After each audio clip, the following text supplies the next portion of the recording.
totongorova zvamarhythm zvazvoti tikokwadze number 6 uyu. So let me just play it slowly and then totachitanga kuchitsanangura.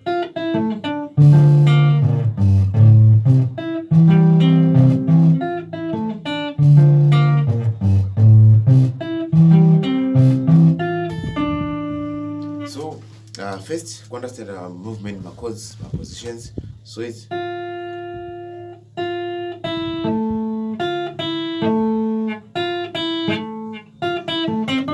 okay, so it's then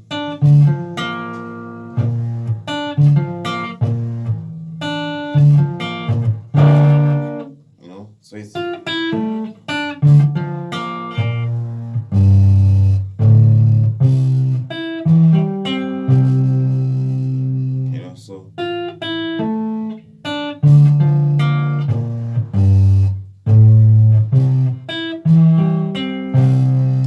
it's just something so simple, but what try kutsinhira pane chinhu chatoda kunyanya kuti kuno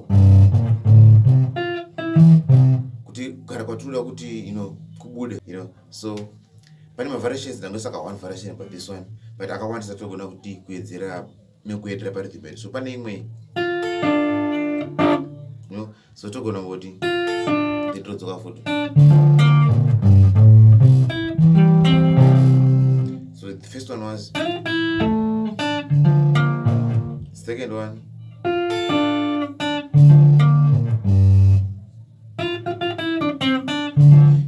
okay, let's play it and then we can try to add my spice beat and chimbozo but same rhythm here. So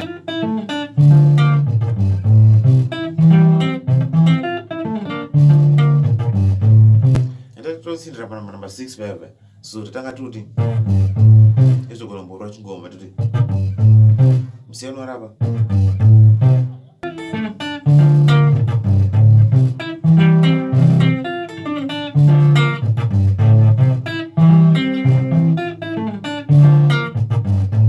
so tozoramba tichingodaro togona mborwa chingoroma